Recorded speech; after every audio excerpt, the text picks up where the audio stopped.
Do what? I want to be able to sleep on my belly. Oh, I don't know how to do that. I can't breathe. It's probably because I'm really I had weird. like suffocating. I had like weird joints, and so being on my belly with like my leg like hooked up is only comfortable way. Yeah, like I'll be on the couch and I'll hook my leg like up over the side. Like it's when I sit, I can't sit. Like when I drive, I put my knees up. Like I can't. Funny. I can't do it. No, and like I can't sit normally for too long. That's probably so dangerous. Oh yeah, I mean my Like, kids can your legs like when we were moving, it's like 40 hours of driving. Yes. And it was so hard. Sorry, Like I I do one leg. got to pump in and I needed that advice more than I thought I did. Sit with my feet flat on the floor. Yeah. Even in school, like I The, was. you have to And move their I would thingy. yell that because I was like a Catholic school, very strict, and they'd be like, "You gotta sit." And I was Like, I like, can't. I'm doing my best here. Like I was like, I doing my can't. best here. My husband laughs at me even in church. I'll still like Yeah. fidget. He's like, "You ain't thinking." And I was like, "I can't sit still." No, I'll see people like. Rachel's mom is coming, Rachel and Ari, and she said, would somebody be willing to give them a ride back to her place Yeah. after? I said yes. Okay. She's literally right across the street. I just said yes. Yeah, I know somebody good. Longer. And I was like, I need a message. I couldn't even imagine. Like I could not. Oh, it's imagine. Pappy's birthday today. Oh, happy birthday. Don't let me forget. Happy birthday, Pappy. That's why I like We saw him in Walmart one time, and the boys went crazy. It's Owen's purple. They were like following him on his little scooter. Man. Oh, there it goes. It's not as laggy anymore. I was like, that was crazy laggy. Okay.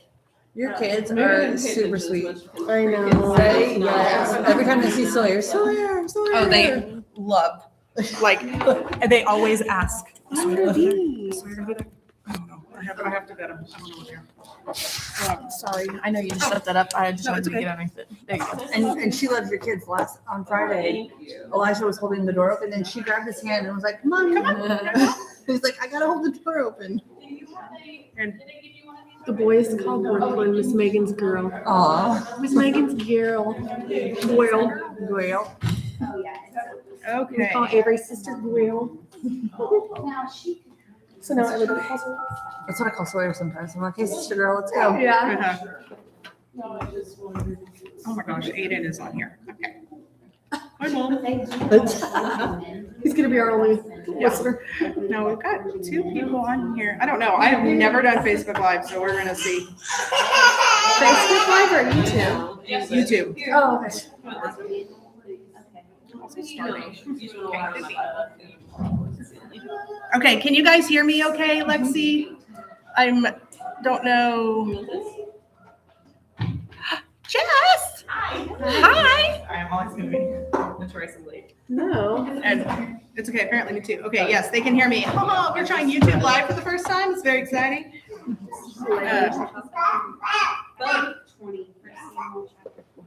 Oh, good girl. She's good. Where's your mom? To make it higher. You think? Avery's kissing the Oh, there you go. There you go. That's better. Anything is better. I was so shocked that I commented. You wanted a little She bit gets so higher? excited when you That's great. catch on with she's like, yeah. Oh, wait, can I make this full screen? Hey guys, we're learning. 83 followers. Oh, yes. Yeah, that was. And then to find out to go live on my computer, I don't need any followers. And then to go live on my phone, it's like I need 1,000. I don't know where I got 50 from. I'm like, somebody told me 50, but I have no idea. That is.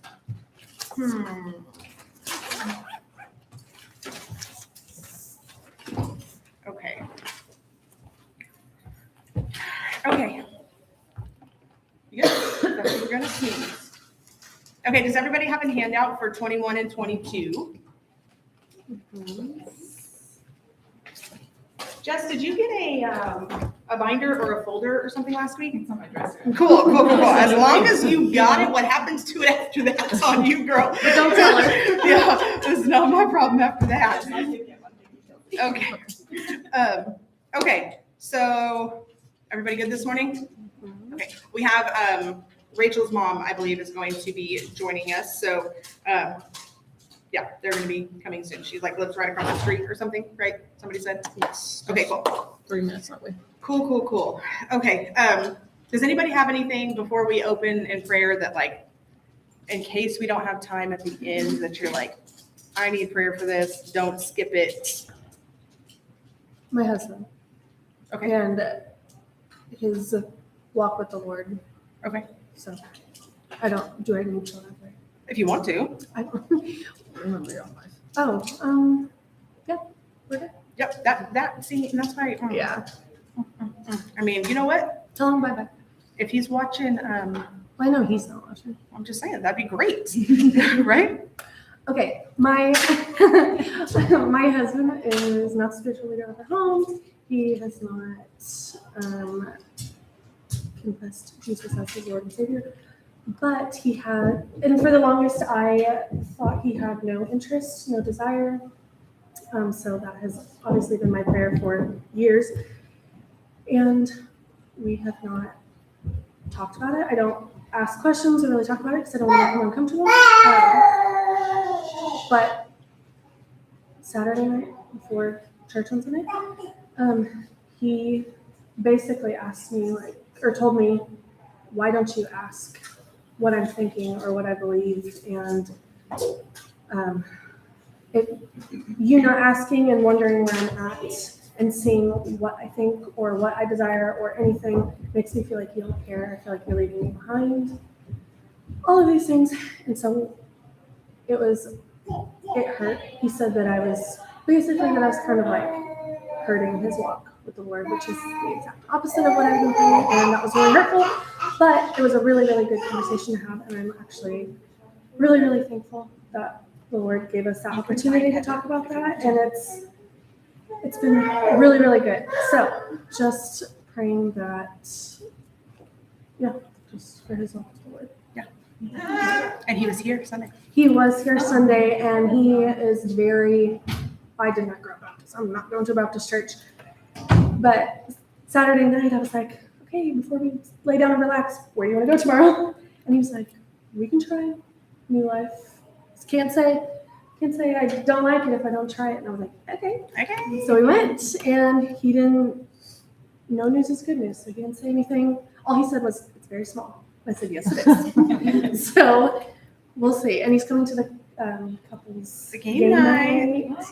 So, and everybody was so friendly. This is the first church we've been to together that, like, he couldn't even make it in the front door yet before people were in the parking lot like, hi, how are you? Just right. Yeah. So, and Kenneth was sitting in front of us, and he talked to us. So it's like he didn't have a chance to seclude. Like, he had to talk, and I don't know. It was really good, and I don't know what's gonna be next, but I told her the first songs he was just standing, but the last song he was swaying. And I was like, all right, okay, I see you. I see the joy of the Lord coming through the feet. I felt it. Yeah. And then, like, all my kids were like, Mom, Katie's crying. I was like, shush. It's I fine. know I was crying, and I just didn't stand. She said he did a double take. He was like, oh crap, she's crying. Yeah. He was like, they're there. Like, what are we doing? No, it was all really good. Yeah, they're there. That's me when I come for people. That's actually a big deal for him. Like, Yeah. he's not super big on like the affection. When I'm crying, it's more like, ooh. Well, What do I do? just know that Friday night he'll probably be asked, like, "Hey, see you again Sunday." Whatever. Drake's gonna be here, so Everybody yeah. We'll be like, get your phone Yeah. I'm gonna pick you up, actually. Yeah, good luck. You see Yeah. my husband? So, okay, good stuff. Anybody else? And we'll pray. And Sorry, will you talk to him? Oh, that's okay. You're good. I mean, just kind of similar requests as far as Jacob. Yeah, Jacob. Yeah. Like, the conversations are like opening up more, and just I don't know what's happening, but something is happening. God is definitely working. I can see it. I feel it. So just continue to have faith on that one. And then, but it's his timing and not mine, because, I like to try to make mine. Yeah. It's been a long time coming. Yeah. But, I'll wait as long as I have to, so. Come on in. But also, I just kind of feel like I am drowning on dry land this past week, so I don't know. So, just pray for that. How's your niece doing? All her medical stuff. Oh, really great. Good. Yep. She's doing good. Sorry, I thought you were.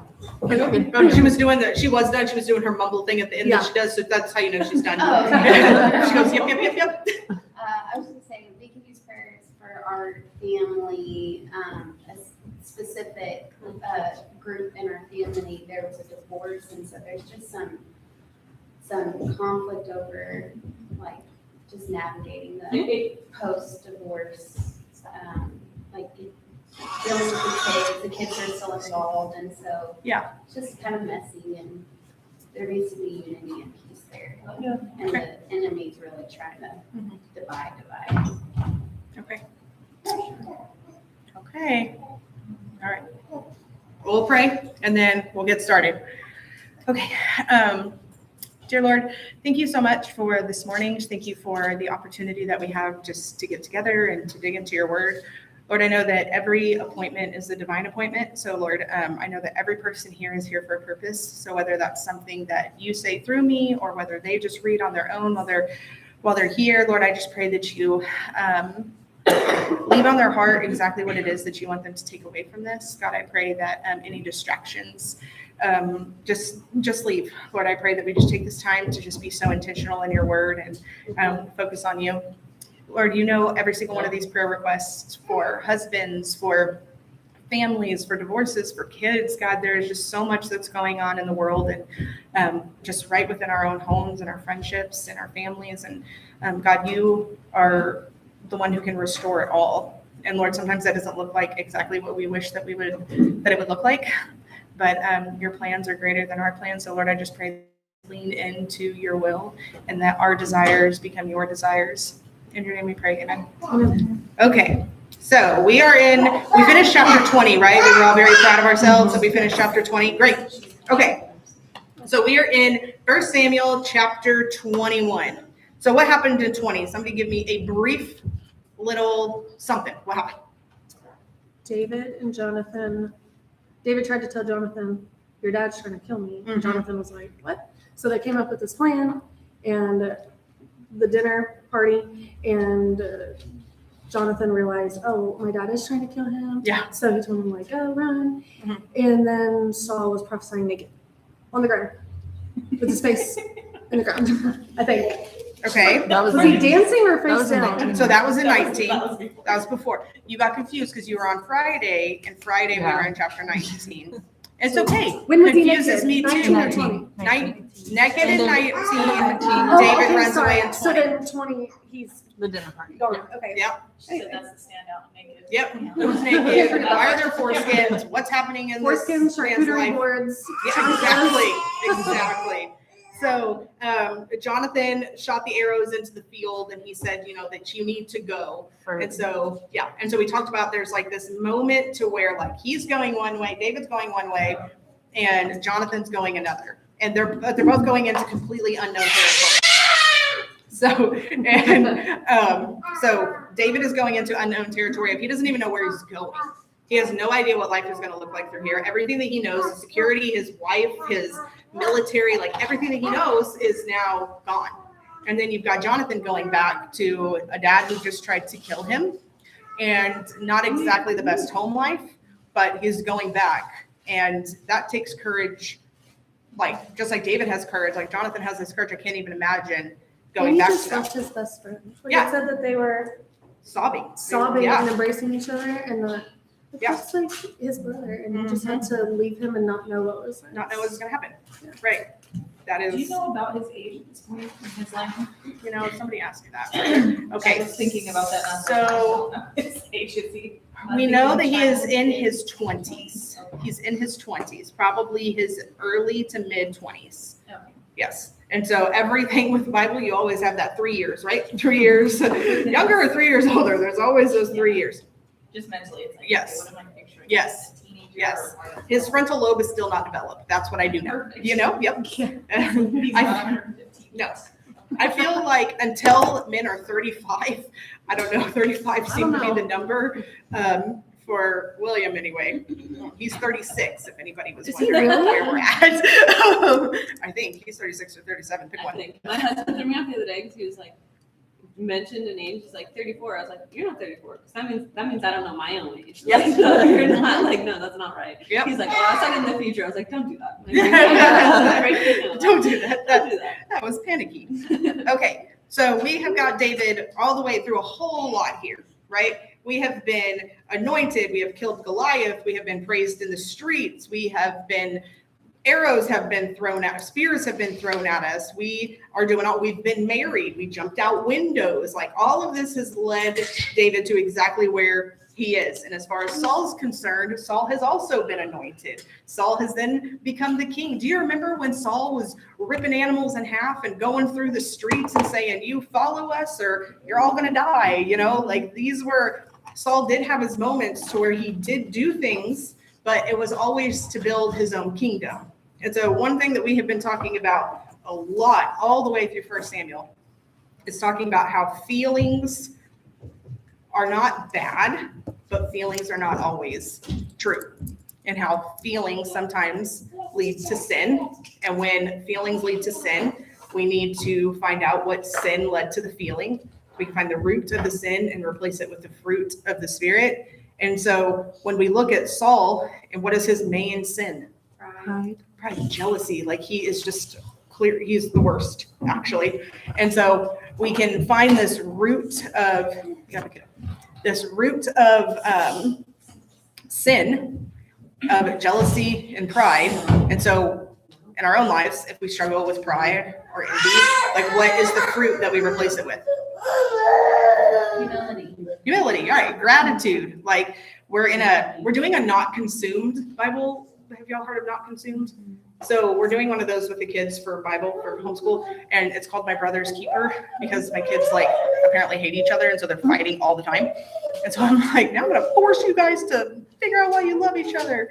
And it's actually very convicting. I don't know if it's to them, but it is to me. So glad somebody's getting something out of it. But the root of envy and jealousy and pride is gratitude. Like the moment that we actually start thinking about what God has done in our life, and not just like, oh, I have this new, for instance, like, oh, God gave William a new job. Like, okay, yeah, sure. But he also like woke you up this morning. Like you went and brushed your teeth with running water. Like these little bitty things that we just think we deserve. We definitely just take it for granted, right? Yeah. So what is something in your life? I want you to think about one thing that you never even think about. You never think about that you need to be thankful for it. Say about that. Hot water. Yeah, hot water. Getting somewhere safely. Yeah, there you go. Air conditioning. Truly. I'm about to do something about that too. A dishwasher, yes. Sorry. I have two of those, Heather, and then another. No, just kidding. I'm not kidding. I mean, even like the littlest things, like go ahead. Your good health. Yes, yeah, oh yeah, and sometimes you don't even realize that until you're not. Yeah, all of a sudden you're like, my mom can't grip anything right now. Like she has to have 4 bones removed in her hands, and she can't, and like her thumb will be fused, and so she won't be able to bend her thumb. And I'm like, oh, I'm gonna just do this a lot because I can, I guess.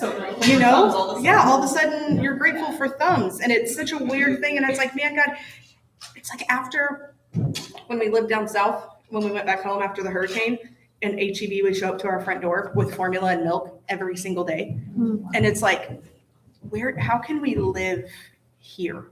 How can we live in this grateful heart? It's like, how do we get there? We have these massive things that happen in the world, and all of a sudden everybody comes together and we love each other well, but it takes disaster, right? It takes like the worst thing to happen. Why does that happen? Right? Or like when we almost lost Aiden, I'm like in the hallway screaming at God, like, don't take my child. And then I'm like, I promised all sorts of things. I'm pretty sure I promised, like, I'll never eat meat again. I don't know. I promised really weird things, okay? And here we are. bacon. Like, it's just interesting. That had nothing to do with what we were talking about. Sorry. But so, yeah, so we're replacing the root of sin with the fruit of the Spirit. And David does that really, really well. Okay. We just see David kind of like as this guy that we can look up to, that we're like, David, man, you are killing it. Literally most of the time, but also like you just really know what to do. And then we hit chapter 21. Okay, then he stops doing all the things so well. And I really appreciate the Bible showing this kind of stuff. So if we can appreciate the Bible showing David's flaws, if we can appreciate the Bible showing Peter denying Jesus 3 times, if we can appreciate the Bible showing Jonah's really salty attitude towards Nineveh being saved, if we can appreciate that, because why? Why do we appreciate that? Because we're sinners in need of. Then why in our church clothes are we so high and mighty?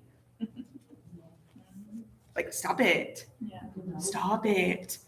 I had a speaking event at a church just a couple days ago. And I have never in my life, and I am not being ugly, I am being very factual.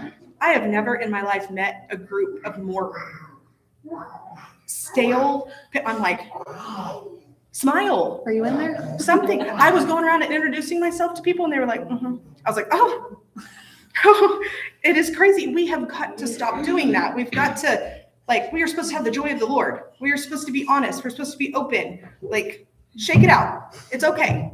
Okay? Anyway, okay. That's why people love Christians so much. Right, yeah. Just have the best reputation. Truly. Ugh.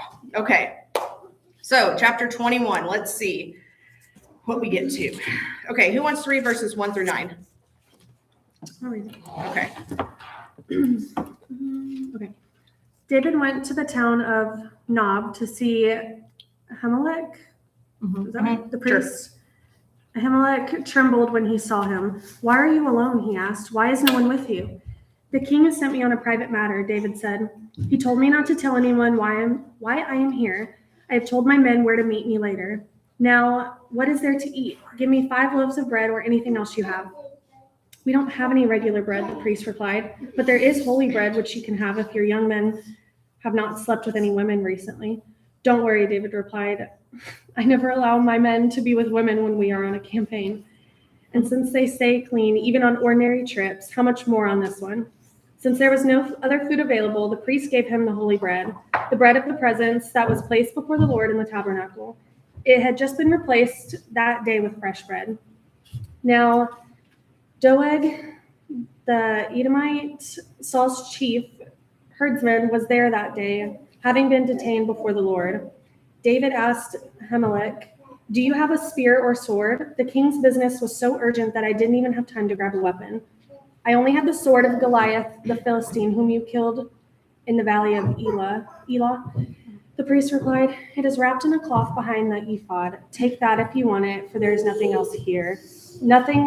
There is nothing like it, David replied. Give it to me. Okay. Okay, so we start chapter 21. He's going into Nob. Does anybody else, like when you're reading this, like immediately feel like, oh, this feels like ominous to me? Like something is off. I don't know. But he goes to Ahimelech the priest. And so Nob is a priestly city, lots of priests there. And David isn't just wandering into this place randomly. He's going there very specifically because it's a priestly place. We've seen David run towards like sanctuary with Samuel. I mean, right? He's going towards people who he knows love the Lord and that can speak into his life and to ideally protect him and all of these things. But then he does something crazy because it says Ahimelech comes to meet David trembling. Why would he be trembling? Why would he do that? Because he's anointed. Okay, but they don't know that. Because he works for, he's like associated with Saul? He's maybe. He's Yeah. alone? He's associated with Saul. He's alone. This isn't normal. Like, why are you here? What happened? Like, this is not normal. Okay. Was it nighttime too? I don't know the time. And I don't think it was nighttime. I don't think so. But like something feels off. Like this isn't right. You're not supposed to be here alone. And so at this point, David is very well known, right? He has led all these military campaigns. Like he's known. And so Ahimelech knows this is not normal. And so then David fails. Because what does David do? He's a liar, liar, pants on fire. He lies. He's basically like, listen here, I am on a top secret covert mission. Okay? Yes, I am very, very important. Nobody knows that I am here. I'm here. I am basically mission impossible. Okay? And so he says, I need bread. I need food. And okay, hold on, pause. I want us to go back up to this lie. Would we even call this a lie? In our day, would we call this a lie, or would we call this like, it's a white lie, it's a little fib. Like, You have to reach for it. good reason, totally justified, right? He was fighting for his life. Right. Which is, it's really not that big of a deal, right? Not that big of a deal. But this lie is just the beginning domino that just sends everything else crashing down. But there's more to it than that. Okay? This is the same guy who has seen God pull him through the valley of Elah, slaying a giant, slaying men, taking their foreskins, all the things. And David never once was even we don't even hear about David being injured. And now we're going to lie. Now we're going to not remember everything that God has brought you through. So like, what was it, David? Why was this different? He was afraid for his life. Was he not afraid for his life in front of Goliath? Oh, well, probably. Probably. What was it? What makes it different? Why do sometimes we fully rely on the Lord and sometimes we don't? Does he still have the spirit of the Lord with him? Yeah. Well, I feel like this situation is different. Like Goliath was a known bad guy, right? Like Okay. a known villain. And I feel like with Saul, it's a little bit trickier because he's supposed to follow Saul. David's Right? Like also Saul's all supposed to alone. also, again, originally have God's Mhm. blessing. And like, I'm sure originally they were like, no, Saul's the guy. Like, Saul's the guy, you gotta follow Saul. Whereas like sometimes it's easier when something is like very obviously something bad Mhm. to be like, oh no, that's bad. Like, I'm not that afraid because that's just bad. Versus when it like blurs the lines a little bit and you're just like, because again, it's not like Saul was sitting there like, yo, I'm actually partnering with the devil. Yeah. It's Yeah. easier for Yeah. you. Like, Yeah. again, to many people, Saul was still He's still the king. the king and he's Uh-huh. still following what God Yeah. told him to do. And I feel like that's why the lie is like, well, you know, am I still the right guy? Like Yeah. the lines just get very blurry. Where like Goliath, it was very clearly like, no, Goliath's a bad guy. Also, Okay. David, like right now, I'm imagining, I'm just assuming, when they traveled from town to town, like they're just walking, right? He probably traveled all night, all by himself. He's probably scared, alone, tired, hungry, fearful. And when he did Goliath, he did that by himself. But I don't know. There was a bunch of people there. But The priest might be committing treason, like he would be causing him to sin if he had to defy Okay. the king. So maybe he was trying to protect the priest from like knowing anything. knowing anything, so he was without fault. So that might have been why he did it, but that definitely ends up backfiring big time. Do you have an answer? I have what I think. And that's why, like, I don't know if there's we'll never know David's true heart behind why he lied. But there is one word that you guys said a lot, is that he was alone. Every other big thing that we've seen, David's had an army behind him. He's been in the public presence, all of these things. I'm not saying that he only followed the Lord because it was in public, but it is easier sometimes. When someone's watching. But when you're in secret, it's kind of like when you have a friend over, you're not going to raise your voice at your kids as much when your friends are over, right? Depends on the person. It depends on the friends. That's true. That's true. But for the most part, like, you're not going to act that way. You're not going to act outside of character. You have an image to uphold, right? It's accountability. You didn't have any accountability right now. Yeah. So Nobody else say that. You're not actually. you're not supposed to be doing that, right? Other than just God Right. watching him. Right. Yeah. And so I don't know. I just thought this really spoke into the idea of community and how important it is to have accountability in your life. So, okay. So he says, hey, so I'm hungry. Give me 5 loaves of bread or anything that you have. And the priest is like, well, we don't have regular bread. There's holy bread, which you can have if your young men have not slept with women recently. Okay, that's weird, but it's really not. It's like a whole thing. They have to remain like pure and all the things. Why? Because ladies are distractions, right? We need 0 distractions, all the things. And there's, yes, okay. So he's like, don't worry, I never allow my men to be with women when we're on the campaign. And since they stay clean even on ordinary trips, how much more on this one, right? This top secret mission that I'm on, super clean.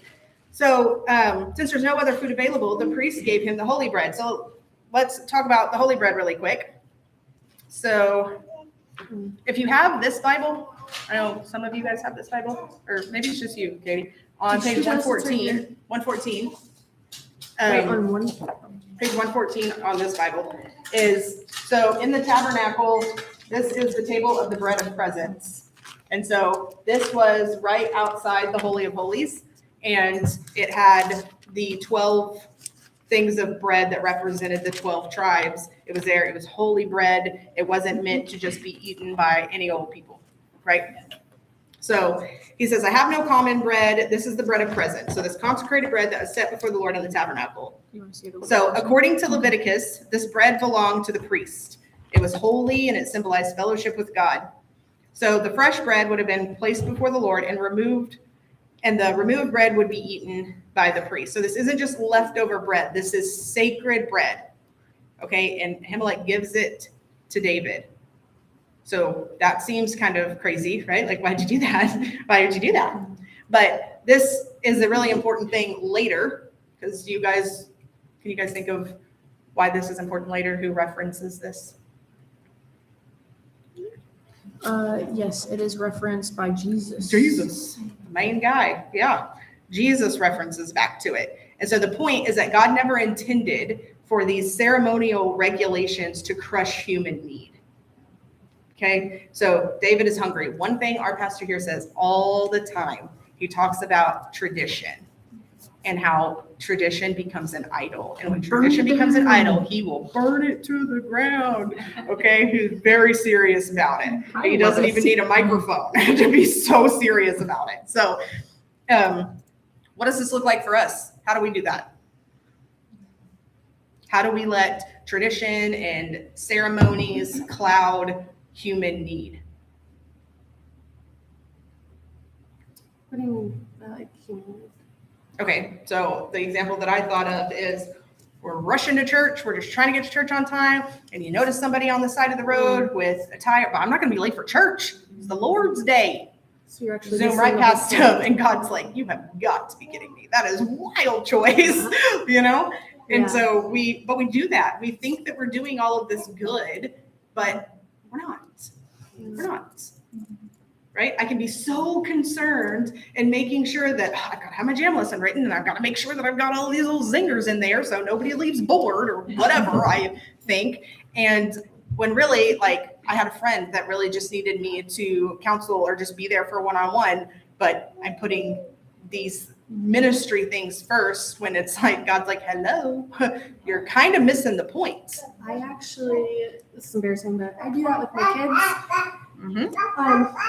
If I don't get up earlier to read my Bible, I do it during like breakfast, drinking coffee, whatever. So it's crazy.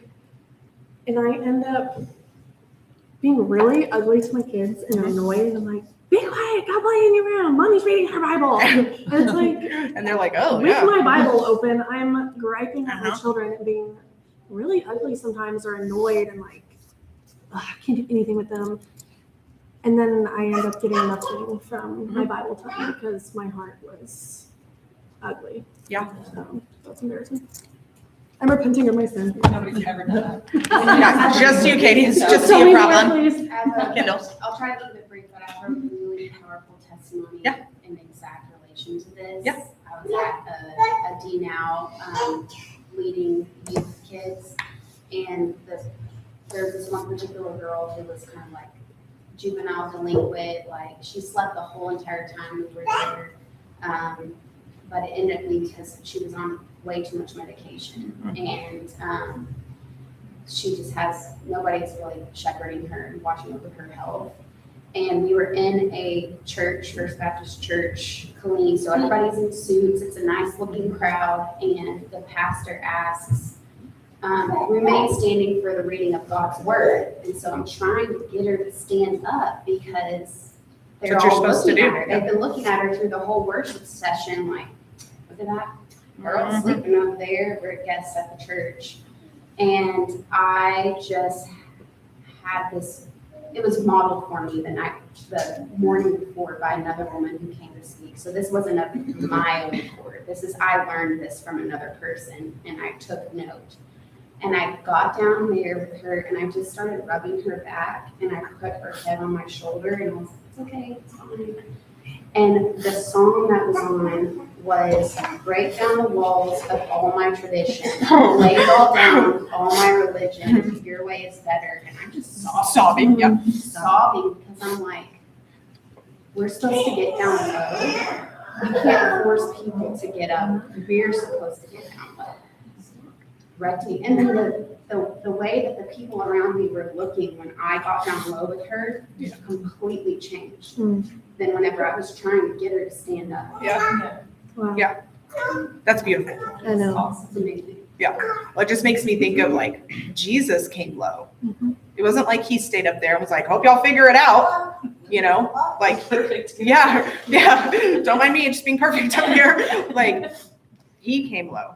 And so like, we have to have that as our model.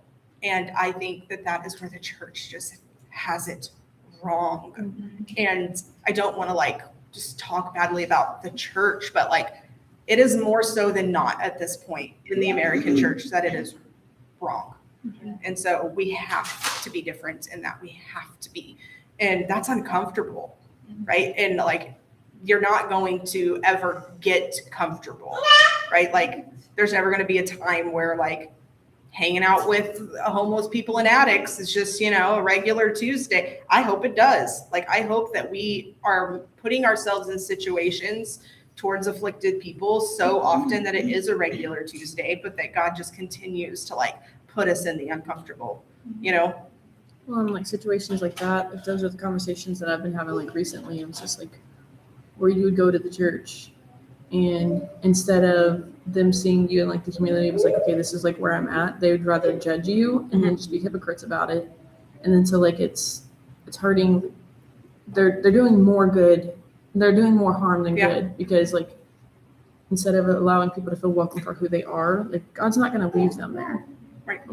But He's getting them to the door. Let them be who they are when they're there, and allow God to do the work to change them and fix their heart, and not us in our judgmental ways. And so like those are the conversations like I said I've been having recently, and it's just difficult because and then all what you can say is like, you're right. The church does have hypocrites. I was like we're We not. agree. I was like, Yeah. I'm right there with you, but you know. Yeah. So it's just. Yeah.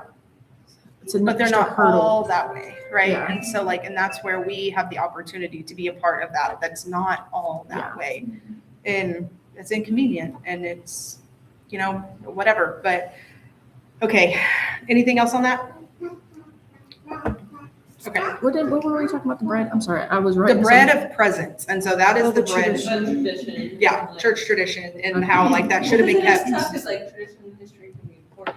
Yeah. Yeah, it's just. Yeah, and and I think that that's where it has to come down to the believer and the unbeliever. Like, where are your expectations? Because if you're holding an unbeliever to the expectations of a believer, first of all, you're in the wrong.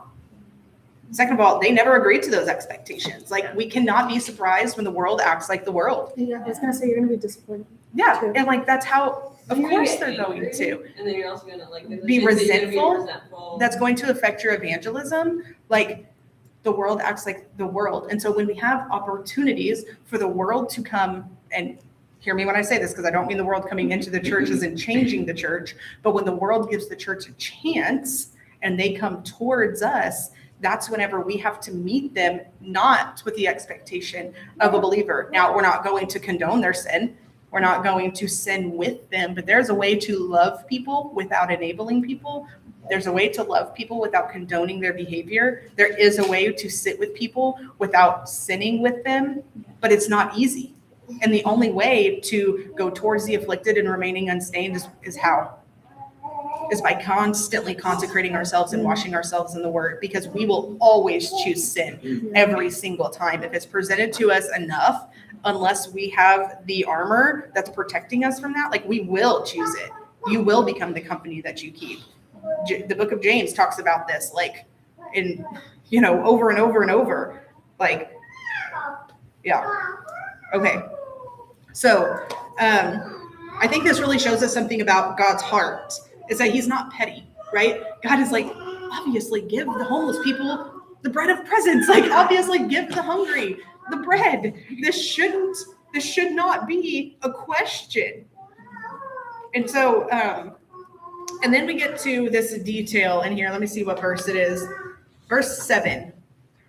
Then Doeg, the Edomite, Saul's chief herdsman, was there that day, having been detained by the Lord. I have this one little verse that seems unimportant.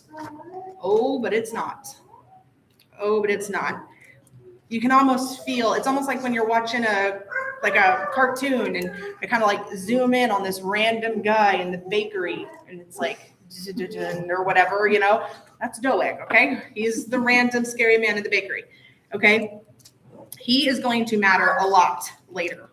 And so he sees all of this happen. He sees it go down. So David is not as hidden as he thinks. And so then David goes on and he asks for a weapon. And Ahimelech's like, the only thing that I've got is that big old sword you killed Goliath with.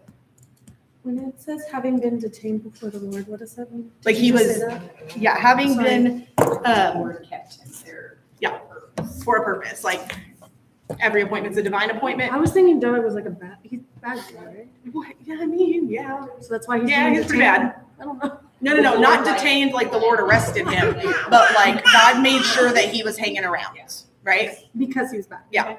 Like, oh, God made sure you were there for that, He And wasn't supposed to be there, but the Lord made sure that he Yeah. was still there. yep, which like feels crazy later for why. And then we have to wrestle with that. So we'll get there. Okay. So then David asked, do you have a sword or a spear? Okay, pause. David, what? I want us to go back to what did David say to Goliath? In the name of the Lord. You come with spear and javelin, but I come in the name of the Lord. And now he's like, bro, you got a spear? You got a sword? And then he's like, yeah, I have your enemies. And he's like, oh, there's none like it. I'll take it. I know. And I'm like, ooh. Ooh. But man, like, I very easily turn towards the world, even what seemed to be my enemy at one point. I'll turn towards it if that means comfort or it means familiarity, whatever. If it means that like that makes more sense to me than what God's telling me to do, oh, I'll do it. Oh, well, it's hurt me before. Oh, that's fine. Him saying there's nothing like it about the sword and like the world and not his God is like, It's the end. Yep. Yeah. It's hard. So, but we turn towards the world. Like even if it was our enemy before, it's our enemy all the time, but we turn to it so easily. So, okay, verse 9. Yeah, I only have the sword. Okay, there's nothing like it. Verse 10. So David escaped from Saul and went. Okay, I'm so sorry. So David escaped from Saul and went to King Achish of Gath. But the officers of Achish were unhappy about him being there. Isn't this David, the king of the land? He asked. Isn't this the one people honor with the dances, singing? Saul has killed his thousands and David killed his 10,000s. Those tambourine women had no idea what they were doing. That song has caused so many issues. David heard these comments and was very afraid of what King Achish of Gath might do. So he pretended to be insane, scratching on doors and drooling on his own beard. Finally, King Achish said to his men, must you bring me a madman? We already have enough of them around here. Why would I let someone like this be my guest? That's crazy work. it's embarrassing for him. That is embarrassing. So, Gath, that's where David goes, to Goliath's hometown. Make it make sense. Truly, make it make sense. Talk to me. Why did we do that? Maybe he didn't think they would look for him there. Exactly. He's hoping to find safety in Israel's enemies. We are hoping to just blend it, just keep enough away from the threat at all cost. Doesn't matter if we fraternize with the enemy. Just get me away from what's hard, right? Hey, girl. So yeah, at all costs, just get me away from the enemy. So he seems to think like Saul's not going to look for me here. I'll be safe where no one expects me. And so from our human perspective, I'm like, that makes sense, right? That was pretty smart, pretty brave, but pretty smart. But we're not thinking logically because they might not look for you here, but they know who you are. Are you kidding me? They know you very well, Yeah. okay? You are not a liked guy around here. And so Achish is like, isn't that David? Like, can you just imagine him like looking out and David's like walking past, like just dragging the sword. And he's like, is that? Sure. Was that? No. Like, true, surely not. Like, that's crazy. And so what does David do? He brings them. What does David do? He acts crazy. Okay, to be fair, that is some quick thinking. Okay, I don't know.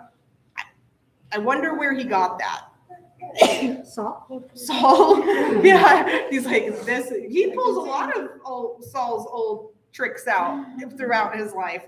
And he's like, hey, this definitely scared off people when Saul did it.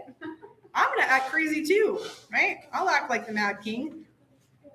So, Don't you think that Saul raised David just as much as his own parents did? Because yeah, I mean, he was young, right? whenever he went in, Uh-huh. and then even like as an infant, you really don't have those years. Yeah. And then he was out for the field by himself. Yeah. And then so like first kind of like Do as I like. He's like repeating what he saw. Yeah. Is what he's saying. Yeah, for sure. So Achish is like, why did you bring me this psychopath? Like, no, I don't need this in my life. I have things to do. And so David escapes. And so we're talking about all this stuff about like, David, I can't believe you did this, but it worked, right? Mission accomplished. But just because something works doesn't mean it was born from faith. Just because you got away with it doesn't mean God said it was okay. We have seen this in many, many other times. Every single time someone tried polygamy, God was like, I'll allow it. That's crazy. It's not okay. So just because it turns out okay doesn't mean that it's fine. Doesn't mean God said it was okay. We can look at mega church pastors who are just spewing false out of their mouth. And I'm like, yeah, but they haven't ever one time worried about their electricity bill. And I think that's unfair, right? That seems rude. I'm just trying to get, enough coupons at HEB that I don't have to put a bunch of stuff back. And meanwhile, this guy is like spreading heresy and he has a huge house and all the things. And just because God allows it doesn't make it okay. And Social so, media has also made that such a big problem. Hmm? Social media has also made that such a big problem. Yeah. Because they have just like a platform with no reason. Mhm. Like I saw this guy who was like a pastor. He showed up on my reel. Yeah. You know how like that Yeah. happens? And he was like, yeah, Jesus would totally be cool with Islam. And I was like, what? Like, Actually- and like, again, comments are saying he's wrong, but he has a whole congregation of people who think he's right. yeah, And who think that, no, you guys are just being mean. yeah, Like, you're you're being just too being judgmental. And Right. it's just, yeah. Do you ever go look at the comments to make sure that you're I not did. crazy? Yeah. Anybody else? I didn't. It wasn't me trying to. Yeah, I was like going to the comments just to be like, "Am I the crazy one?" Yeah. Right, Like, right. Like, is no one calling this out? Right. But I don't want to get involved. I am not the person who gets involved on arguments on Yeah. social media. But I do always go just to make sure that like, okay, someone did call it out. Yeah. Which is just like, Okay. okay, that's really on my mind. Yeah, there's more normal people I out don't there. want to fight with some random person online, but. So, okay, talk to me more about that. Do you guys struggle with this? Seeing people, this idea of prosperity gospel, right? Like, Yeah. do you struggle with this? Do you struggle with seeing other people be very successful or their things going great when you know that it's not right? It's not done in faith? Yeah. Your husband just last night, he quoted a Bible verse, and I'm gonna probably butcher it, but it's something about that the wicked store up treasures for the Mhm. righteous or something Yeah. like that. And my kids were like, what do you mean? kind of explained it where it's like, the wicked, they do have all these treasures and whatnot, but it's not for them. And I mean, that's not our goal in life, Right. is the treasure. So if that becomes our focus, then we're in the wrong. Yeah. So seeing these pastors or whatever else, and that's their focus. Yeah. It's like they're going to be judged before God, and they're going to be judged even higher. Yeah. So it's like, well, let God take care of it and not worry about it ourselves. It's not our mission. I've known people and met people who are like, it is my calling from God to call out these pastors. It's like, I don't think that's a biblical calling, but Yeah. you know. Yeah. Yeah, I mean, we do it in love, where we're told, and Paul does. I mean, Paul calls out Peter, but not in this, definitely not on social media. I learned that the hard way. But that's not like a biblical calling to have a whole social media page Uh-huh. against Yeah. pastors. Yeah. Like, Yeah. That's kind Hold of wrong. Kendall and then Kelsey. I've been reading this book about pride.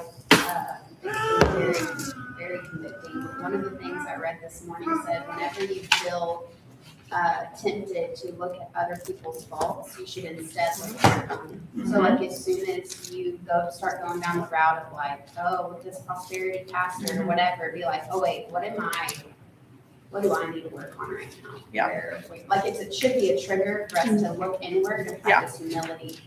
And Yeah. then our eyes go off of other people and on how we need to Yeah. Christ. Yep. My whole blog is my thing. Yeah. It's you every time. Yeah, am I the only one that has a problem with that? Because we used to belong to a really, Rich will tell you some crazy stories. Yeah. We belong to some crazy congregations, but one of them called it fruit inspection. And we went around checking each other. And I'm like, we do look on the outside, God looks on the heart. So that's not a very safe practice. And the disaster that came out of that kind of thinking was terrible. And I remember my husband and I coming to the awareness that this group, and I'll tell you one story about Rachel that she'll probably tell you, but we were invited finally up to these people's house that were the elite, they were the holy ones, they were the holy people. We were so excited we're going to these people's house, and we're gonna get to be with them all weekend. And we were raising our girls, they were only wearing dresses, we were so legalistic, they were only wearing dresses, they, we just were so careful with what we did, we were just really legalistic, obviously, like I said. But our youngest daughter, Rachel is too, our youngest daughter was so sensitive, and they wanted to play a game with us, we were Sabbath keepers, so, I mean, Sabbath was, again, legalistic, it was to earn salvation, not to celebrate Right. a day off, it was totally wrong, but at any rate, so they wanted to play a game with the kids on Sabbath, and so they said, let's play hot seat. And my youngest daughter was 3, she took that literal, and she just did this, she's like, no, I don't want to play hot seat. And the gentleman whose home we were in said, he looked at my husband like this, like, you know what to do, right? Your daughter just told you no. And my husband took her little hand, we had not even spanked her up to this point because she had not needed it, she was such a tender heart, and we just dealt with her very gently. And my husband took her and went downstairs, and I just started crying. I'm like, oh, he's going to spank her over this. I'm like, holy cow, really? Right. This is a hot seat game, and she doesn't even understand what that is. I knew what had happened. I knew in her seat, she's like, I don't want to play hot seat, whatever that is. It sounds like I'm going to get burned. Right. And so he said, Sarah, it's okay. We're right here with you. It's a safe game. You can go and you can do this. And she just kept doing this to him. So the gentleman looked at my husband and he just nodded again. So Charles took her again and went downstairs. And I'm like, oh my goodness. And so I just lost it. And I said, I want out of here. I want out of this house. And I just felt the oppression on that house. Yeah. I just feeling like I don't know who you guys think you are, but this cannot be what God meant by calling each other out and trying to be in each other's business, and this cannot be what he meant, because you have no business telling us how to raise our girls. Only we know them, you don't. Anyway, I don't know how many times my husband spanked that little girl, but obviously we had words when we left. Yeah. I bet. Yeah, Yeah. Rich will tell you that story, but I think think Rachel enjoyed it because she kind of was, she had a hard time with her little sister too, but Oh, yeah, that's, hey, wow. that's what we grew up with. We ended up with a baptism, and everybody was going to this baptism, and we were not invited, and we realized, okay, we're dirty. We have been divorced before. We realized we were not invited because we had a past, and that's when we realized, okay, so this cuts two ways. When you're doing fruit inspection on each other, you also don't make the cut sometimes. And so it was good that God let us feel that, because it's like, yeah, we needed to feel that. We needed to feel what it felt like to be judged, because we were certainly doing a lot of that. Wow. I'm thankful that God delivered us out of that. I do think we gotta be careful with, like you said, how we do that. And had you not experienced all that, you might have not been delivered. Right. And that's true. We needed to, I think.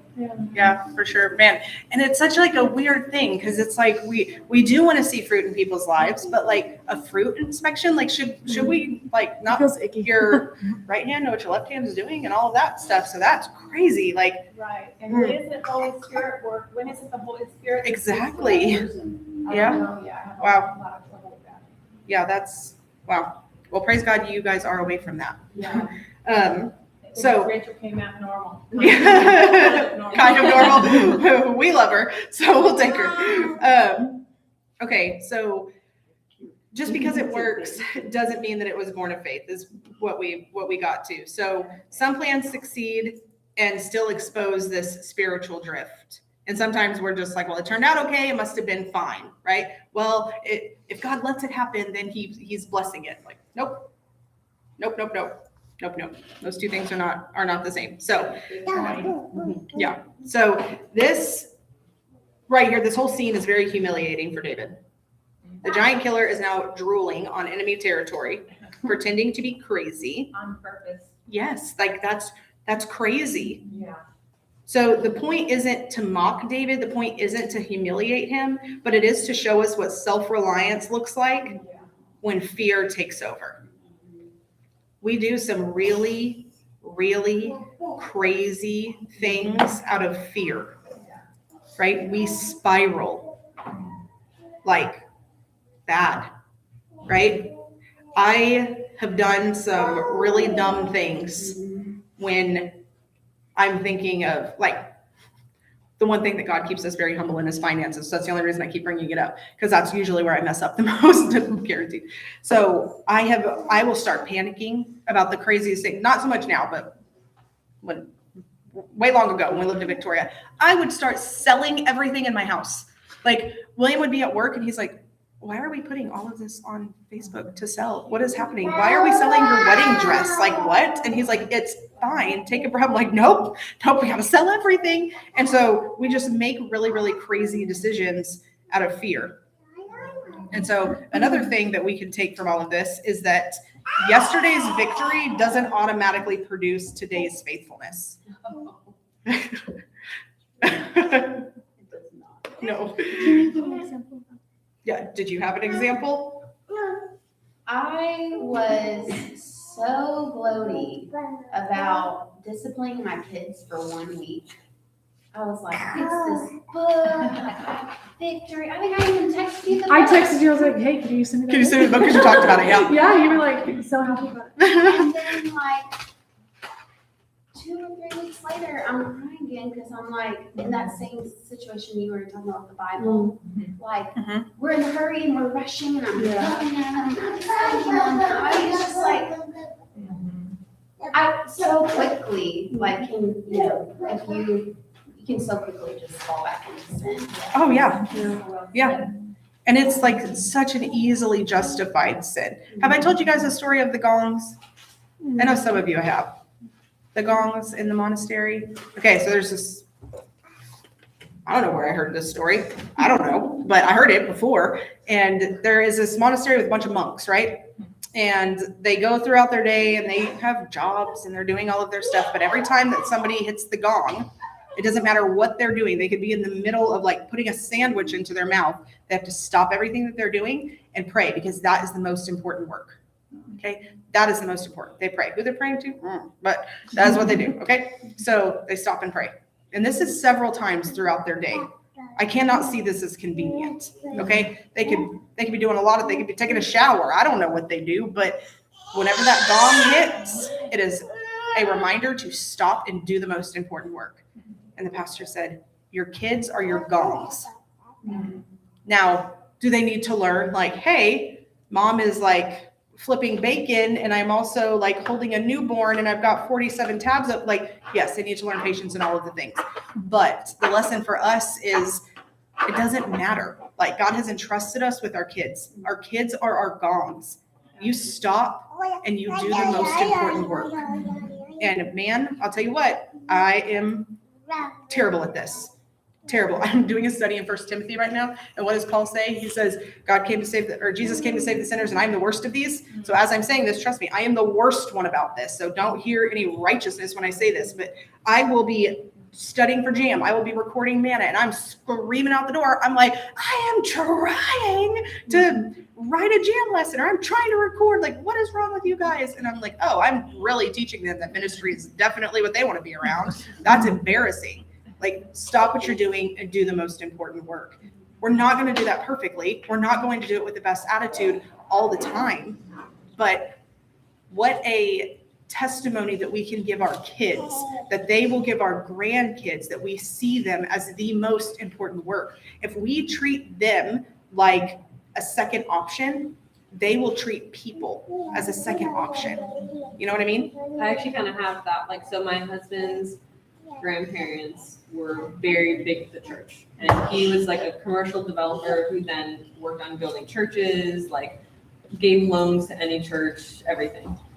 But you could see that the relationship that there's now with like his mom and his aunt with their mother, they do not respect her, they do not take care of her, they don't check on her, they're straight disrespectful to her. And it's just like, that's what he grew up like watching, and his grandpa didn't do anything. Like, and then when his grandpa died, it was just this continual thing. But again, it was, everyone would always be like, oh, but Dale, he gave so much to the church. Look at all that kingdom building. And I'm like, but how much of the kingdom was built if in your own home and your own children, there is not a kingdom that was built. Like, his mom made very awful decisions, and his aunt puts money in front of everything. And it's one of those that it's just like, to me, it was a very, like, we take that daily as like, okay, these kids are what's important. Yeah. Like, it's not about like how much glory for God if, again, my house is in shambles. Living hell. Yeah. And like, again, it was, and like on the outside, it was very much like, oh, they went to church every Sunday. They drove an hour there and back. They were that committed to that church, and look at all this kingdom building. But I was like, okay, but at the end of the day, he died. Not everyone remembers him. It's not like, like, he was just some guy. They didn't change the church's name. Yeah, for it's him. like, and at the end of the day, it's like, okay, but you now have these like ripples that even into his brothers and cousins, it's just like, they're now trying to patch things that should have been like there before. His sins bled onto everybody. And so, it's tough because historically my husband, I was like, I don't want to be mean. I've never met this man. He died before I met my husband, but I was just like, it kind of sounds like this was more pride building, like pride in the sense of kingdom building than actual kingdom building. Because that was all for glory, like outside glory, when there were all these things continuously from like when the girls were little on. And it is hard because you're like, I'm doing all these good things. And it's like, well, if your house isn't in order. Well, that's scriptural, right? Talking about leadership, like if your house is in order, then all the things. My grandpa was the lead of every single thing in the church. My mom got pregnant out of wedlock, and the church told him, you can't associate with her. And he said, okay. Had nothing to do with my mom. Well, they get so focused on the church that they leave their family behind. I mean, I think that's why pastors' kids get such a bad rap a lot of times, because the pastors are so focused on leading the people that they forget to lead their family. And to be fair, like, we also hold pastors and pastors' wives to like very unreasonable expectations. We expect more out of them than we should. No, they should do more. That's their role, all of the things, but like we hold them to unrealistic expectations. So, okay. And so back to one of the hardest truths in the Christian life. Yesterday's victory does not automatically produce today's faithfulness. So David killed Goliath, sure, but now we're lying and taking bread that doesn't belong to us. Elijah slaughtered hundreds, right? whenever he defeated Baal, but he runs away from Jezebel and hides in a cave, like literally seconds after. Like that is, we see that they both had these big victory moments, but then they let fear topple them 5 seconds later. He's like, God, just kill me now. There's no Kill me more now, profit. I literally. don't even live anymore. Like, Yes. can you not just Yeah, just kill me now. And God's like, are you okay? Like, do you have a concussion? Like, did you just see what just happened? Because that's How crazy. beautiful God is to just Uh-huh. meet him in that moment. Let him sleep. now. Like, yeah, it's okay. Just He's tell like, him shush. how beautiful of us. Yes, God is. so kind, so kind.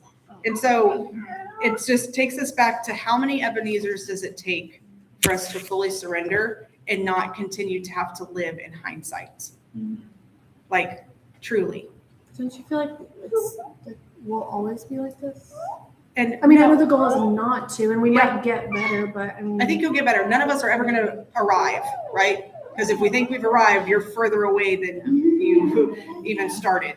And so, but I do think that in your spiritual maturity, you can get to the place like, and this is not a pat on my back, but like whenever William got his job offer and we were waiting on the phone and she was saying the things and she was like, okay, literally like 30 minutes of her telling her all of the perks. And I'm like, just get to the pay. Like, I just need to know if we can take this job.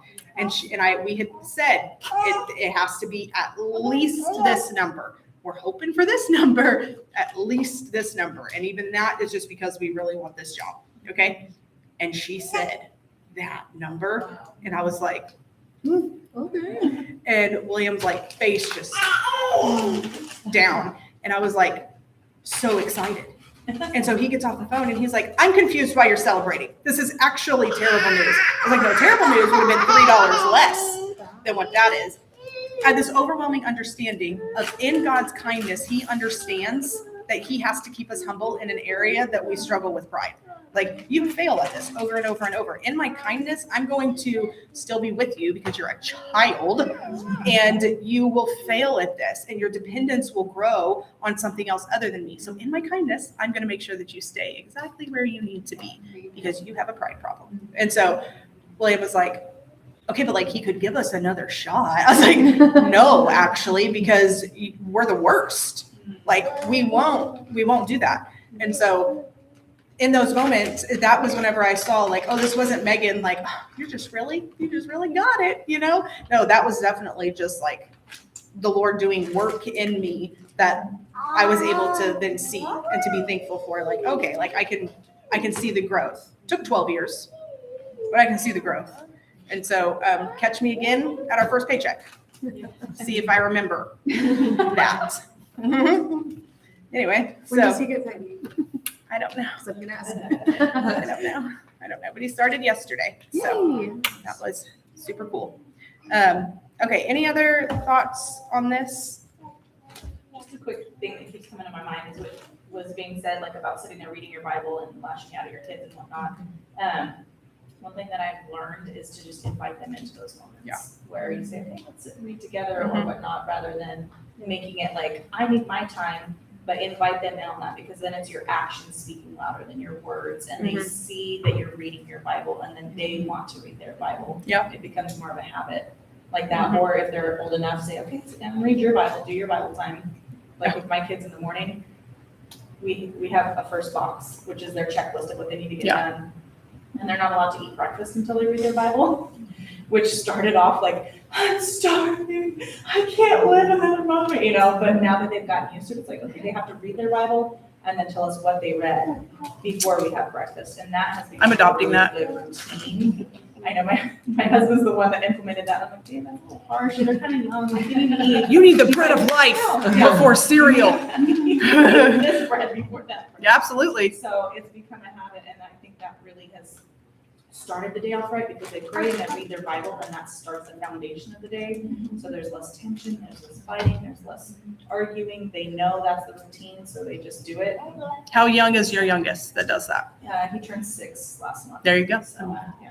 I started doing that with Weston, just inviting him in, like he wants Guys, to read the we're gonna do stories. prayer requests. And then if you want, I don't know how to end this. just so fast. Just constant questions and constant like interrupting, like, do you want me to read the story to me? But that's That'd so be beautiful great. because they're understanding so much, I you know, know. teaching them and turn it into like